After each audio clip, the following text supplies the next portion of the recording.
Participar do processo político e poder eleger seus representantes é um direito de todo cidadão brasileiro.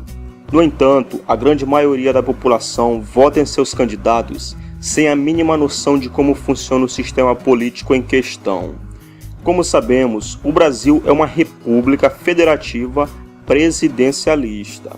República porque o chefe de Estado é eletivo e temporário, federativa, pois os estados são dotados de autonomia política, e presidencialista porque ambas as funções de chefe de governo e chefe de Estado são exercidas pelo presidente. O poder de Estado é dividido entre órgãos políticos distintos. A teoria dos três poderes foi desenvolvida por Charles de Montesquieu em seu livro O Espírito das Leis. Baseado na afirmação de que só o poder freia o poder, o mesmo afirmava que para não haver abusos, era necessário, por meios legais, dividir o poder de Estado em executivo, legislativo e judiciário. No Brasil, esses são exercidos respectivamente pelo Presidente da República, Congresso Nacional e pelo Supremo Tribunal Federal. A legitimidade da nossa República é contestável, a começar pelo modo como ela foi implantada, através de um golpe de Estado. Veja a política construída pela nossa República.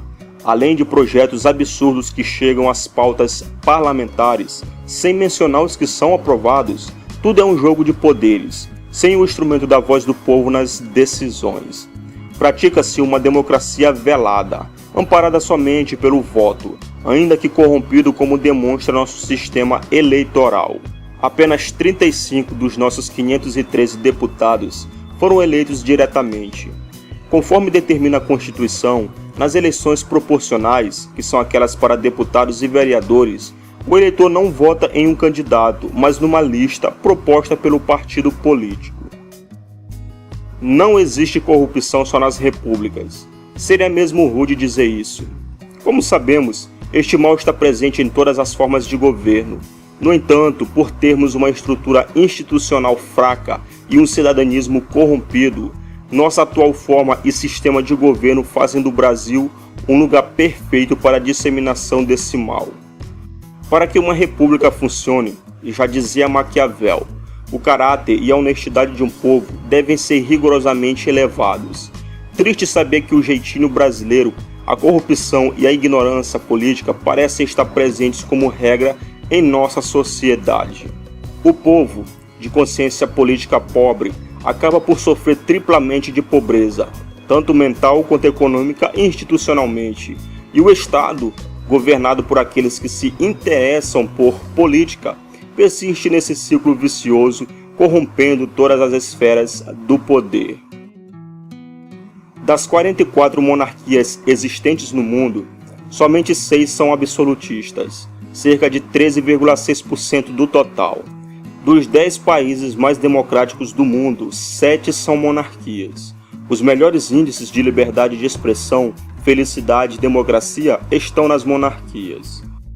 Manter uma família imperial é muito mais barato do que um presidente. Lula, por exemplo, nos custou mais caro que as monarquias europeias.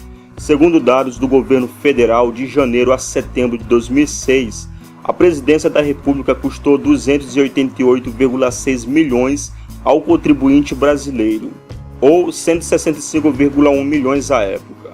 No mesmo ano, a coroa britânica custou ao povo do Reino Unido 73,3 milhões, a coroa dinamarquesa 15,6 milhões e a coroa sueca 23,2 milhões.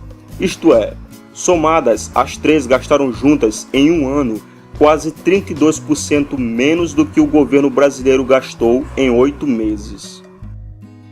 O poder moderador é um dos 4 poderes de Estado instituídos pela nossa primeira Constituição. Os únicos países a aplicar este ideal criado por Benjamin Constant, um pensador francês, foram o Brasil entre 1824 e 1889 e Portugal entre 1826 e 1910. Segundo sua concepção, a função do poder real em uma monarquia constitucional seria a de um mediador neutro, capaz de resolver os conflitos entre os poderes instituídos.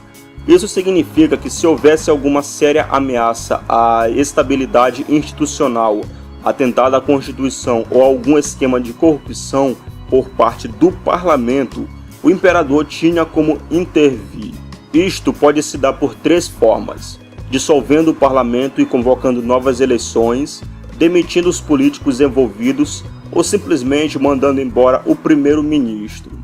Para alguns, pode parecer muito poder nas mãos de um homem só, mas esses são dispositivos do parlamentarismo, exceto a livre demissão de políticos.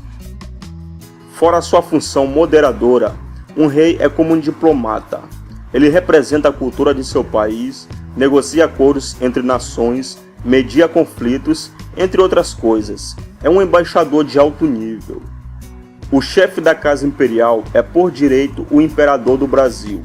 Desde 1981, Dom Luiz Gastão de Orleans e Bragança é o herdeiro aparente do trono brasileiro. Bisneto da princesa Isabel e trineto do imperador Dom Pedro II, Sua Alteza Imperial e Real nasceu em 6 de junho de 1938, na cidade de Mandelieu, na França. Segundo na linha sucessória, Dom Bertrand de Orleans e Bragança é o príncipe imperial do Brasil desde 1981, após a ascensão de seu irmão na chefia da Casa Imperial do Brasil. Também nascido na França em 2 de fevereiro de 1941, é advogado, escritor, coordenador e porta-voz do movimento Paz no Campo. Numa monarquia, há eleições assim como nas repúblicas. Só não se vota para a chefia de Estado, que é a função que um monarca ocupa. Nas monarquias parlamentaristas, o poder é dividido. Temos a chefia do Estado e a chefia do governo. Ao chefe do Estado cabe ao papel de representar seu país e moderar o sistema político. Já a função de governar é papel do primeiro-ministro, que é chefe de governo. No nosso sistema presidencialista, a chefia do Estado e do governo ficam concentradas numa só pessoa, o presidente da República. O dispositivo que concede ao monarca o poder de demitir o chefe de governo sempre que preciso garantiria ao nosso país a tão necessária estabilidade institucional. Se o governo não cumpre o que promete, então ele é demitido. Essa prerrogativa permite que as mudanças de governo sejam feitas sem gerar crises políticas ou seria instabilidade, além de permitir rotatividade na direção do governo, impedindo também que o chefe do mesmo não o tome para si. Histórias como a do presidente Collor, que permaneceu no cargo por 2 anos, mesmo que o povo rogasse pela sua saída, certamente não se repetiriam. Um país é democrático quando dá voz ao povo. A frase "todo poder emana do povo" está mais do que correta. Este poder, no entanto, não pode ser entendido como alcançável apenas através do voto, como configura nossa Constituição. Uma nação só é democrática quando consulta o seu povo e responde positivamente aos seus anseios. O ideal republicano diz dar voz ao povo, mas como vemos, isso não se configura. A verdade é que a democracia está muito mais presente numa monarquia. Nos tempos da monarquia, qualquer um podia ir de encontro à sua majestade. Todos os sábados eram reservados pelo imperador para atender a seus súditos, todos sem distinção. Hoje, talvez isso não fosse possível, mas a opinião pública nacional, seja através dos órgãos de imprensa ou de manifestações populares, teria com certeza sua voz mais garantida na figura do monarca. Independente de grupos de poder e das disputas partidárias, chefe de Estado educado para cumprir seu papel, um monarca representa com muito mais garantias o seu povo.